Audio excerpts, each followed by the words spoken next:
All right, welcome to the Bears Den, presented by War Media and Sports Zone Chicago. I am Saul Rodriguez, today joined by my co-host Joe Tanksley. Shawn Sierra is out with the missus. It is her birthday, so shout out to Shawn Sierra and his girl. Whatever you guys are doing, have a great time and have some drinks No on us. doubt. So, Joe, how you doing today, man? I'm doing pretty good, man. I can't complain, man. We got a lot to talk about, and so it's a lot of polarizing decisions that have to be made in Bears land, and you got people on each side of the fence. It's crazy. It's like it's going to be like a civil war, it seems. Among Bears fandom. A lot of speculation. And really, all the stuff is just, happening way too soon with the speculation. Hmm. And,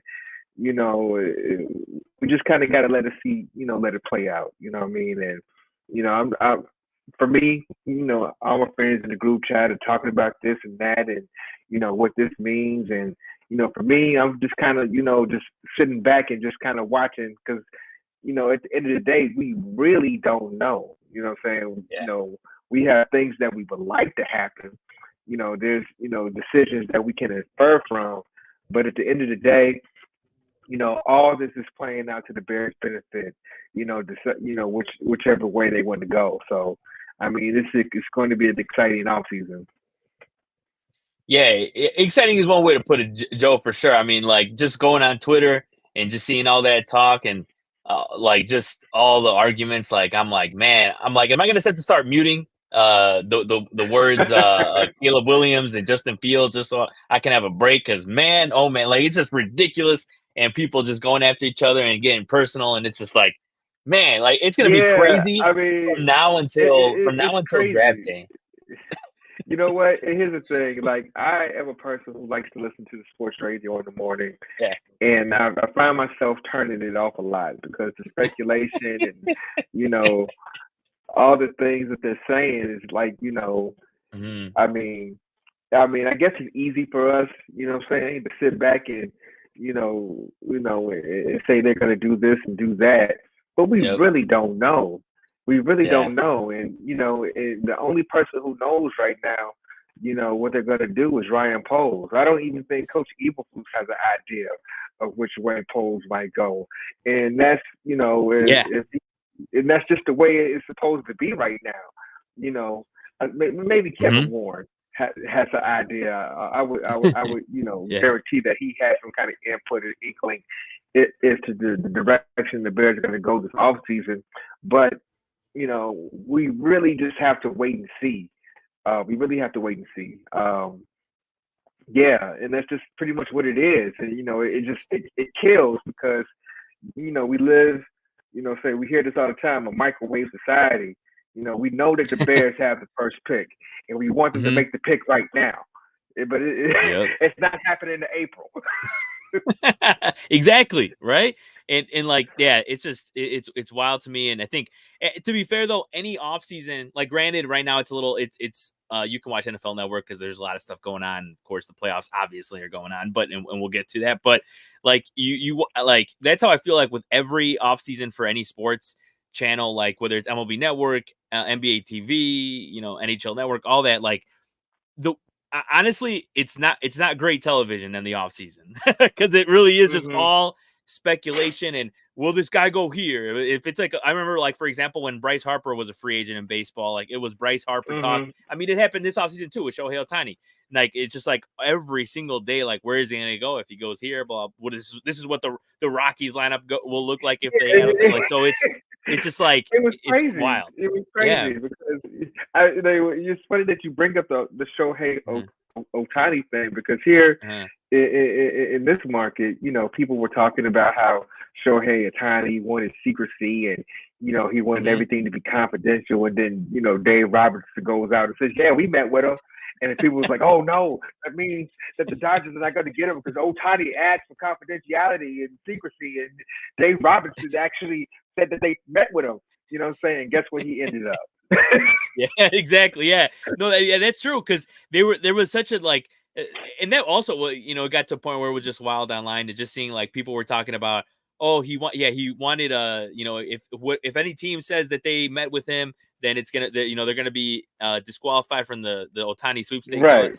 And then of course when he said it, people were going nuts and like, oh, he ruined it for the Dodgers. Like, of course Dave Roberts did, he ruined it. Like, he hasn't won a legitimate World Series and now he does this. Like, he's getting roasted and like seeing all that, but of course it didn't matter because he was always gonna go there. But yeah, and you mentioned it too, not only here too in Chicago, and I caught myself I had like 1% hope that he would go to the Cubs, but there was no chance. He was never gonna go to the Cubs, but it was just like a sense of hope. But yeah, off seasons in any sport are wild, and I think the Bears in particular is going to be the most wild that it has been in years. Surprisingly enough, you could say that. But of course, the main topic, the hottest topic this week with the Bears was, of course, that they hired their new offensive coordinator in Shane Waldron. He's coming over from the Seattle Seahawks, where he's been since 2021. And his career started as an offensive quality control coach with Washington in 2016. Then he went to the Rams, where he went to be a tight ends coach. He went from a tight ends coach to a pass game coordinator before finally landing in the Emerald City. What are your thoughts on Waldron, Joe? I mean, this is a guy who was at the helm of a Seahawks team that had averaged almost the same amount of points as the Bears, actually, or basically the same of 21 points.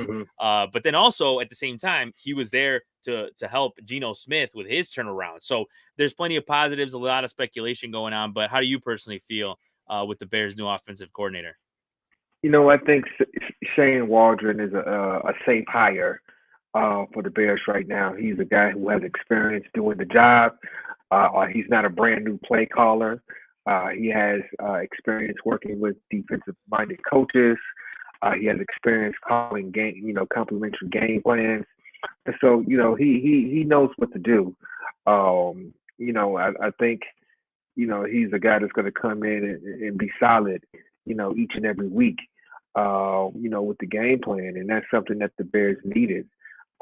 Somebody with some experience, playing, calling plays in game, and being able to adjust to the game that's in front of them. One of the criticisms I had with Luke Getsy, some of my friends also had.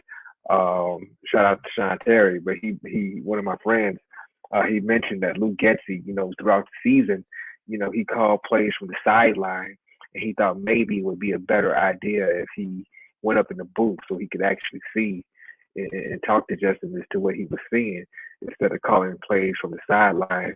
And I thought that, it was an interesting point. So it'd be interesting to see what Shane Waldron does and how he decides to call the game and what from vantage point and what from viewpoint.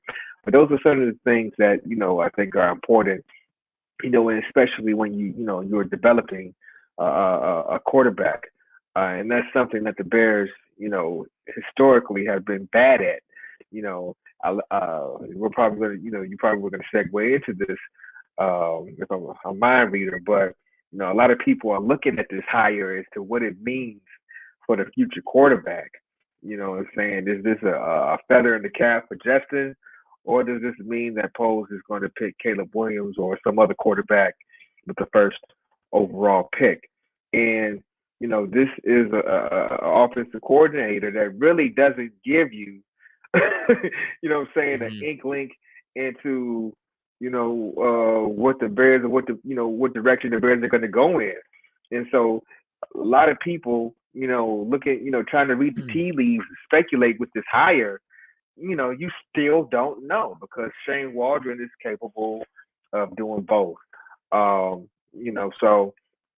it's interesting. It'll be interesting to see, where he has planned with either quarterback, whatever direction the Bears decide to go in. But I would say that for Shane Waldron, I think this is a solid hire for Matt Eberflus. I think Shane Waldron was probably one of the top candidates for offensive coordinator, throughout the league. And, the Bears were able to get him. And, Eberflus and Poles said that, the job, the OC job for the Bears was going to be a hot job. And it panned out. Shane Waldron had a lot of options, in front of him, and he chose the Bears. So I think this is a positive for the Bears. Yeah, no, you're right, and you mentioned it. We were going to talk about that in the sense of what this means, and you're right. It is this guy.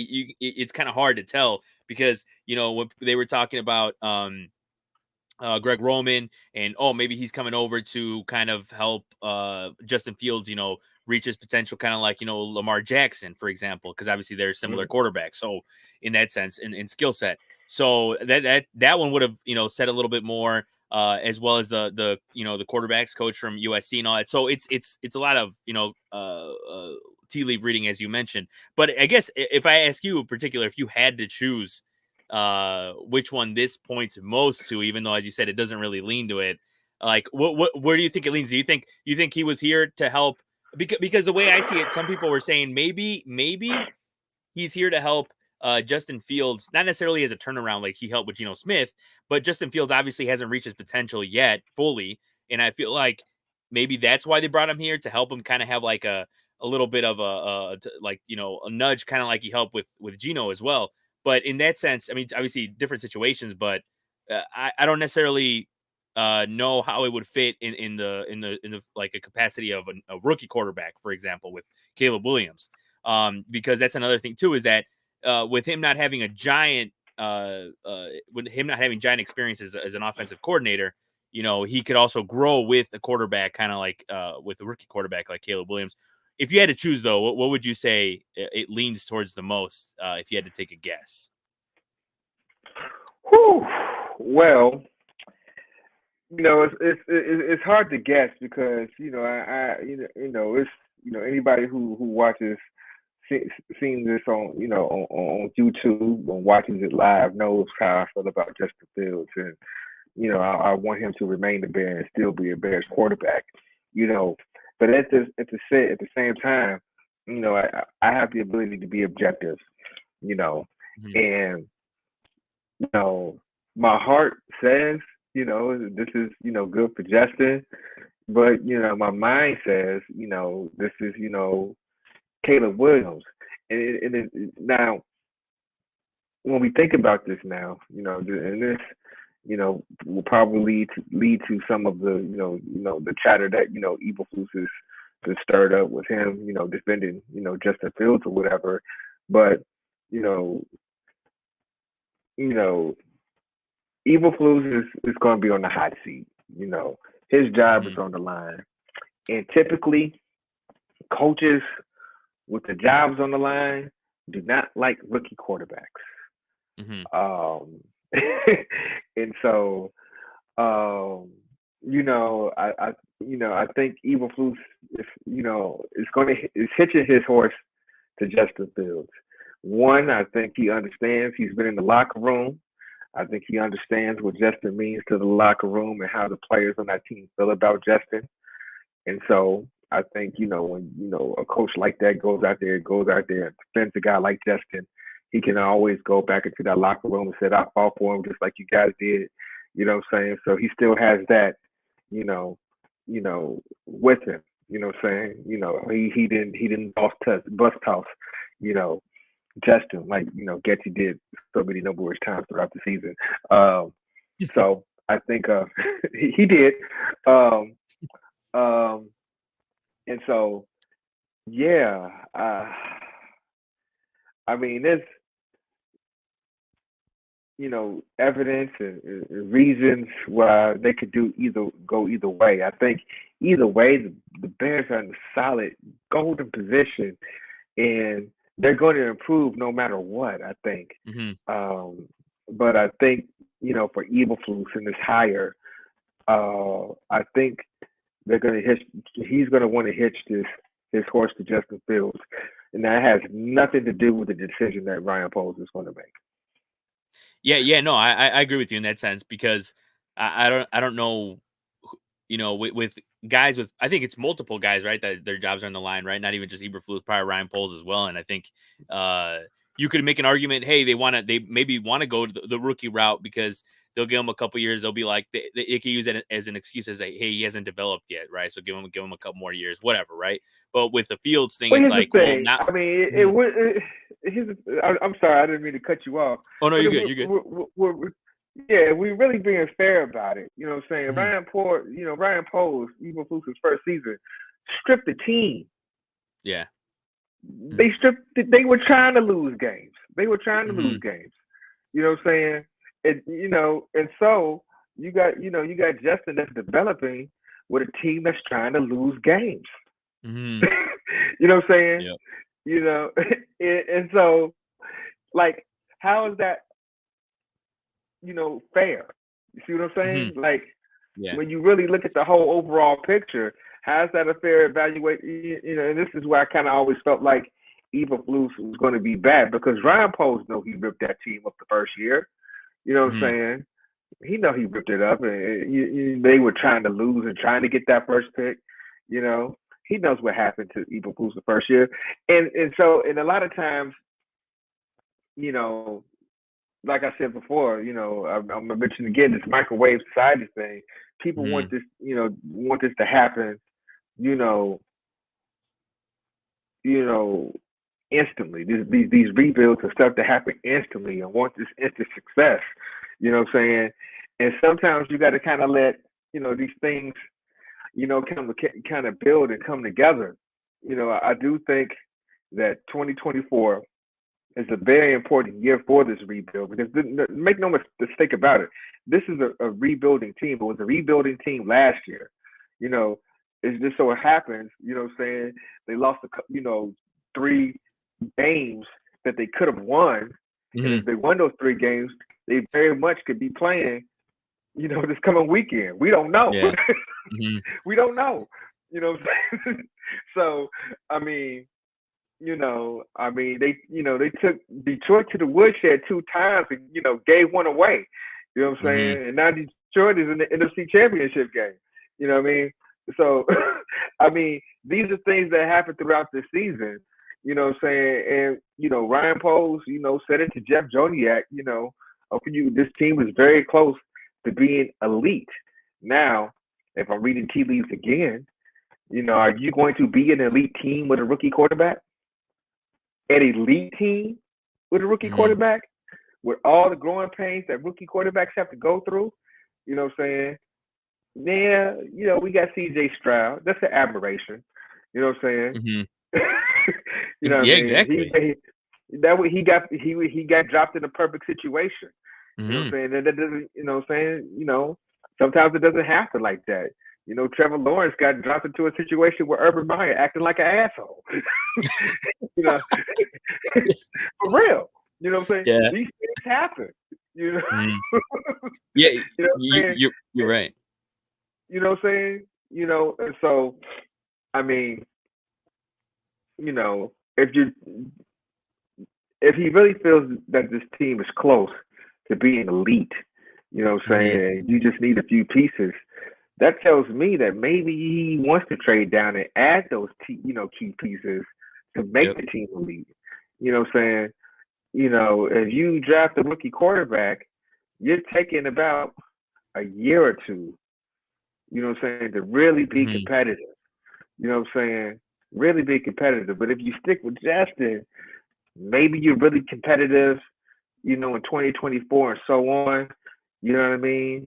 And then, what I'm saying, once you build the team up and Justin is not working out, you can go get a free agent to plug in, like the Mm-hmm. Rams did with Stafford, and go win the Yeah. Super Bowl.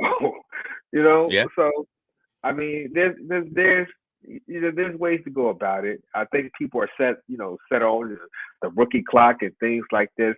This is not our money. Exactly. Yeah. This is not our money. Like, Yep. and I guess, people who are business people, you think it's, a smart business decision, but is it really? You know what I'm saying? Well, winning games, is most important. You know what I'm saying? And, you want to build a stadium. You know what I'm saying? What's going to get people in the seats? You know what I'm saying? You know,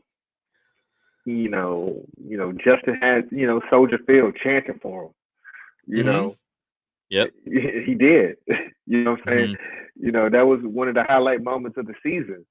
So, I mean, it'd be interesting. I'd be disappointed to see Justin go, me personally, but objectively, You know what I'm saying? You know, after I just made all these cases for Justin to stay, Yeah. objectively I could see objectively I could see Poles, taking a rookie quarterback, with the dollar amounts and all the business, sense that it makes. But, from a football standpoint, I think, if you're really trying to build forward, I think you kind of got to see it through. And I think this is what this is about. Yeah, no, I agree, and I think that's what you mentioned with Fields and all that. That also brought me to the point where I find it really fascinating the fact that the reports were coming out that Fields that Eberflus was defending Fields in those OC interviews, which I think says a little bit. I'm not, as you said, it's tough to read the situation overall, but I think it also kind of, if you had to like gamble on it, I guess gives a little more leans a little more Fields in that sense, because if he's defending him so much, it means he's obviously going to stay there, or whatever it means. But um I think either way, But here's the whichever thing. way they Here's the go ahead. thing. I mean, I think what Eberflus wants is totally independent of what Poles is going to do. You Mhm. know what I'm saying? At the end of the day, I think whatever Poles do, I don't think Eberflus, he can add his 2 cents. I don't think it's going to mean that No, yeah, hey, I don't disagree with that whatsoever, especially with when we're talking about a guy who's in the hot seat, right? So, much. it's yeah, whichever way they go, I think either way, Chicago is going to be just on fire. Whichever way they go, because plenty of people want Caleb, plenty of people want Fields, and we're going to be talking about this. We're going to be talking about this for weeks on end. So, definitely get ready for that. So, with that. We'll move over now to the rest of the league. And the biggest news in the last few hours, of course, is the Jim Harbaugh hiring by the Los Angeles Chargers. He is their new head coach. He wins a national title with Michigan, and he returns to the NFL with, of course, the Chargers, who he was with in the early 2000s when they were the San Diego Chargers. What do you think about this hiring and what it does for the Chargers? Because obviously this is a team that had trouble last year, coaching wise, and just all over the place. It was kind of a mess for a team that obviously has made the playoffs in recent years and had expectations. What did you think about this hiring overall? I think it's a great hire for the San Diego Chargers, and they had a lot of things, in place, that Jim Harbaugh would be, attracted to, as far as being a head coach. You got Justin Herbert, you got a solid defense, you got playmakers on the offensive side of the ball, and so yeah, I do think that this is a team that Jim Harbaugh can come in and and do what Jim Harbaugh does. Saying make them a winner. Uh, I know a lot of Bears fans are angry at the fact that Poles said that he did not talk to Jim Harbaugh. But Mhm. obviously, what was he going to say in the press conference with Matt Eberflus sitting right next to him? And then there's a lot of people speculating that if the Bears offered Jim Harbaugh the job, that he absolutely would have taken it. There's no way for us to know that. There's no way for Yeah. it's not, you know, Mhm. and so I think in fact I think Jim Harbaugh likes being in California, honestly, Yeah, that's true. and I think that's why he's in San Diego. I'm not San Diego, but in Los Angeles now. He likes being in California. He coached San Diego. University of San Diego.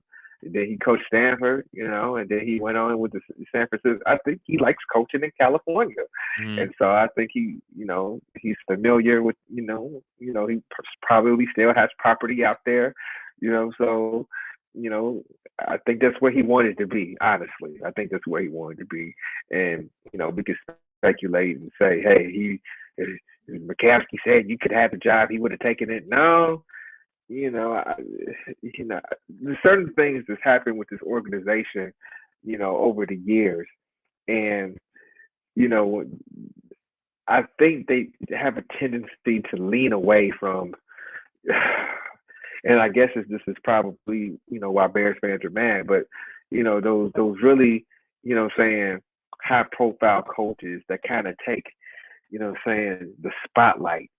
Saying Hmm. Mike Dicker was able to do it. And and he kind of had the city saying in the stranglehold. So to speak. And the and the power he had over the organization. What I'm saying? I don't think that's something that they really wanted to revisit, and that's something Hmm. that Jim Harbaugh would have commanded, and deservedly so. And so I think, yeah, yeah, it's interesting. I guess I kind of contradicted myself, but but what I'm saying. But I think at the end of the day, I think that this is San Diego is where what I'm saying, Jim Harbaugh really wanted to be. Yeah, and yeah, no, you're right with that. With in the sense of like a coach that kind of like takes a life of its own, like a life of their own in the city, and kind of it's like a separate entity from the actual team. I could see how a team wouldn't want that, a team would want that, whatever it is.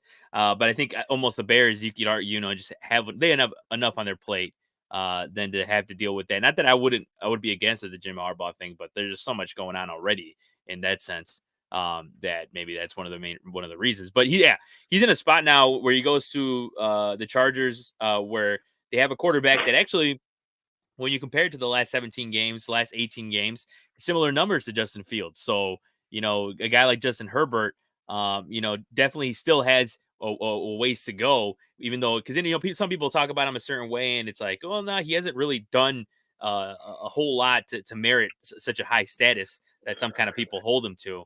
And Mhm. I think that's why it's a fascinating spot for a guy like Harbaugh to go, because they got some work to do there, and I think they'll get there, because I mean they have plenty of pieces to do it with. But when we're talking now about we talked about the playoffs, they've been in the last few years, they didn't make it this year, but plenty of teams did. And I kind of want to get your thoughts now on just the overall NFL playoffs up to this point. I mean, we'll talk about Championship Sunday, but anything that stands out to you in the first couple rounds, because we obviously had, CJ Stroud, as you mentioned earlier in the show. CJ Stroud won his first playoff game, unfortunately eliminated Mhm. in the next round. You had, of course, Patrick Mahomes beat the Bills at Buffalo. You had Lamar Jackson throw for 2 touchdowns and rush for 2 touchdowns, which who he was the first quarterback to do that in the playoffs since Jay Cutler.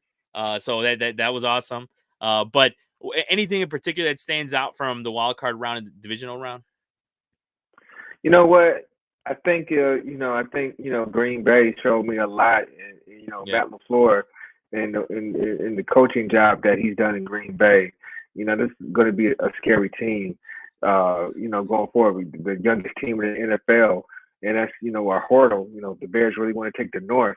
They need to take notice of some of the things that they're doing up in Green Bay, and with some of the players that they have, and the way they were able to pretty much dismantle the Dallas Cowboys. And it was interesting because the Bears defense that last week, played the Green Bay Packers better than any of the two teams that they faced in the playoffs, Hmm. the Cowboys and the San Francisco 49ers. Um, so, you say, when Poles says that this team is close to being elite, when you watch this playoffs, you can kind of see what he's talking about. What Detroit was able to do, and barely getting by, Yep. the Rams, you know, Hmm. and so and then going in, who did they face? The Eagles next. Wait, Was it no, who did? Who? who did Oh, the Lions? the Lions they faced? The Rams, and who did they face after that? After that, Was it just one? Bucks. Bucks. The Bucks. Yeah, Yeah, sorry. yeah. Yeah, the Okay. Bucks faced the Eagles. That's right. Mhm. Yeah, Yeah. and then the trouble that the Lions had with the Bucks, and barely eking that one. Two playoff games that they barely won. Hmm. But they either way they still made it to the NFC Championship game. So I think you have two teams in the NFC North in the playoffs, and that's what we're dealing with, as far as, from the Bear standpoint. You got two teams to climb and jump. Um, the AFC, death taxes and Patrick Mahomes. You know, you know what I'm saying? As long as they, got him, what I'm saying is they got a shot. And as long as he's on that team and they got Andy Reid, that window's always going to be open. Everything was lined up perfect for the Buffalo Bills to win that game, and sometimes it takes a thief, and Patrick Mahomes and company came in and stole it, out of Orchard Park. Lamar Jackson, what I'm saying, has been phenomenal. Should be the MVP this year. And that matchup, between the Chiefs and the Ravens is going to be epic. And I'm looking forward to it. Both of those quarterbacks are playing at a high level. This is the best defense that Kansas City has had in a long, long time. Yeah. I mean, this is the game right here. This is the game. We saw what the Ravens did to the 49ers in the regular season. So you kind of figure out, whoever wins this game is probably going to win the Super Bowl between the Chiefs and the Ravens. Oh yeah, 100%. And before we get to that too, in particular the championship games, you mentioned the Packers. That's one of the things that stood out to me too. Is like, man, I mean, Jordan Love really showed up, and they could have easily won that game in San Francisco. The way they played out there, it's just obviously came down. Of course, unfortunately, one of the things it came down to was the Carlson miss. But yeah, that was something to watch, and Jordan Love. And you're right. That's the one thing too. Some Bears fans are like, yeah, the NFC North, cheering on the NFC North, but it's like, one, I don't want to cheer on for the Packers. Two, it's just like it's looking like another mountain to climb, because it's not like the Vikings, they're not terrible, you know what I mean? So like, right. so they still got Jefferson, still Kirk Cousins, whatever happens there. So nobody's backing down in the NFC North. So it's just another mountain to climb, but besides that, it was cool to see also CJ Stroud, like I said, win a playoff game and kind of show up, and that was an awesome performance he put in the wild card round. And yeah, like just all these guys that you see in there, like Lamar and Patrick Mahomes, I mean, blockbuster, and they're proving it. They're proving it to everybody else. But as we got Dante in the comments talking about, is it Lamar's turn? It might be, and I think I've been saying this to some of my friends too. I feel like this might be his best shot right now to win the Super Bowl, because Patrick Mahomes and the Chiefs, they obviously, they weren't as great as other years, right? They were the favorites probably coming in, but at the same time, they didn't play the offense and all that. I mean, it says a lot after that game against the Bills that they're asking Patrick Mahomes, what did you think about MVS's game? And no disrespect to Valdez-Scantling, but like, the fact that he's doing it with these wide receivers that obviously it would not even be twos, maybe ones. I mean, Rashee Rice, obviously, it could be, but that it says a lot, and besides Kelsey, of course, as well. But what are your thoughts going into this championship Sunday? Because as you mentioned, the Lions and what they're doing, they're obviously not the favorites going into San Francisco, but at the same time, with that offense, anything can happen. It's really just all about controlling, what the San Francisco offense does. So can they do that? And then on the other side,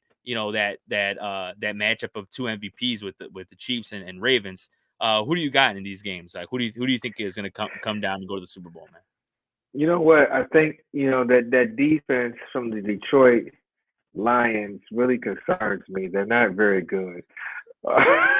Yeah, they're not. And so that really concerns me against a Shanahan ran offense. With the players that they have on the offensive ball, with Ayuk and Samuel and McCaffrey, George Kittle, the playmakers that they have on the offensive side of the ball. I think it's going to be a huge problem for the Detroit Lions. That Detroit Lions defense. At the same time, I think Ben Johnson and the job him and Goff do running that offense, and marrying complementary football to running the pass together. I think that poses some problems for the San Francisco defense. But I think ultimately San Francisco has, the best playmakers on defense. They have the better Mm-hmm. defense. And so they're going to be at home. And so I think, yeah, this is a real uphill battle for the Detroit Lions. And, you know, this is the team that, Bears fans look to. Like, see what the Lions did, what I'm saying? And how they came up in year 3, they made the playoffs, and now they're in the NFC Championship game.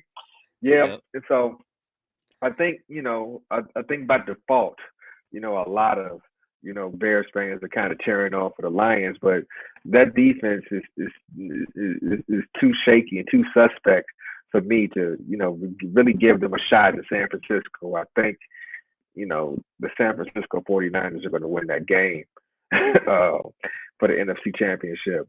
Um, and then, conversely, what I'm saying, on the AFC side, man, it's really hard to go against Patrick Mahomes. Mm-hmm. But I feel like this might be Lamar's time. If he's going, like you said, this might be Lamar's time. If he's ever going to get it done, this would be now. And they said the same thing about Josh Allen last week. Oh, damn. You're right. They said the same thing about Josh Allen last week. But I think that what I'm saying, I think, when you look at both teams, saying not San Francisco, but Kansas City, this is the best defense that they've had in a long, long time. The Ravens, they've always been solid out of John Harbaugh. And they have a solid collection of playmakers on the offensive side of the ball as well. And I would take the Mm-hmm. skill position players, that minus Travis Kelce, Andrews is no slouch, but Kelsey's a lot better. But the skill position, players for the Ravens are a lot more shoe-handed and they make a lot of more plays for Lamar. You know what I'm saying? And so, I'm kind of leaning towards the Ravens in this one. Yeah, I don't blame you. I mean, that is going to be a battle, and I think, going back to the NFC Championship, as you said, with the 49ers, I agree with you on that too. I think it's going to be too much, and you look at the 49ers, how they are built, is kind of what what the Bears should look at as a blueprint, right? I mean, Brock Purdy, not saying that Fields is Brock Purdy because he's not, but like a guy like Brock Purdy, you surround him with the right pieces. Look what he's doing, and Brock Brock Purdy's Purdy's not. not Let's don't get it twisted. Brock Purdy's Brock not Joe Purdy is Namath. not Justin. He's not Justin Fields. Here's the thing. I think a lot of people, what I'm saying, like put too much stock in what Brock Purdy is doing. 100%. Yeah. And I think that this, before Brock Purdy got inserted into this team, it was already a well-oiled machine. You know Yep. what I'm saying? He just had to come in and not lose the game, and then along the way, he's been able to make some plays. He's learned how Mm-hmm. to play. You know what I'm saying? But don't get it twisted. We saw what happened last year in the playoffs. You know what I'm saying? Against the Eagles, and they haven't really faced a defense this year that dominant enough that can make him pay for his limitations. Yep. And so he's not going to see it, this week against Detroit. And so this is kind of like the perfect storm for the 49ers now. Honestly, he's not Detroit Lions is not an elite defense. He's missed Mm-hmm. the elite defenses, in the playoffs this year. And it's just kind of how it shapes out this year. You know what I'm saying? He won't really see I think the most elite defense in the whole playoffs right now is the one that Kansas City has. You know what I'm Mm-hmm. saying? Which is why people give them a real shot of, getting back to the Super Bowl. So, I mean, it'll be interesting to see how it plays out. But, Brock Purdy, he's been great for the 49ers and he hasn't lost them games. And he's got them to this point, or they got to this point with him. You know what I'm Mm-hmm. saying? But I think if they had an opportunity to draft Caleb Williams, they would too. Yeah, 100%. I agree. And yeah, and you and with you, when you mentioned with the Ravens, I also see like they have enough. But I will say that, man, online, all the videos I'm watching, people are pulling for Lamar Jackson like like no other, and we all know why, because plenty of people are tired of the Taylor Swift parade. Me personally, I'm just watching the football games, Joe. Like at the end of the day, I'm just watching the damn football. Some people are just going off and they hate it. They just they hate it like I've never seen. I haven't seen this much attention / this much hate for somebody who's not even playing in the game. You know what? I think part of it is, what I'm saying, I don't know these two people at all from a can of paint. We just see them on TV. Exactly. But I think a lot of people don't feel like it's genuine. yeah, like a marketing thing. It's like a marketing thing. Right. It feels very marketing, what I'm saying? Like episode of Empire. or like Black Mirror, or like Twilight Zone. Right. Let's just put these two together, and you know what I'm saying? And hey, Kelsey's stock is going up the roof, and you know what I'm saying, and brought all the Swiftie fans to the NFL. You know what I'm saying? It's just like the NFL to do some kind of mastermind stuff like that. Yeah, I even saw this tweet the other day that was like, I think it was like a Swiftie like talking about something that something about Josh Allen or something about Mahomes, or about throwing to a certain receiver or something like that, and then somebody retweeted saying like these Swifties are getting more sophisticated. They're gonna be able to tell between a bum and a franchise quarterback sooner rather than later. It was hilarious. I was like, it's true. They're learning about football and they're getting into it, and like some of them might stay after the whole Taylor Swift thing ends. So who knows? But I will say that if the Chiefs make it to the Super Bowl, like it's gonna be people better strap in. It's gonna be Taylor Swift 24/7 for like. It's gonna be ridiculous. Yeah, all right, man. But that's a good place to wrap things up for this edition of the Bears Den. I want to thank Joe Tanksley for joining me. Want everybody to watch all the rest of War Media stuff like At Bat, as well as Sports Zone Chicago, Sean and Maya, all that stuff. So thanks for watching, and we'll be here next. Guys, thanks for watching the Bears Den, everybody. Peace.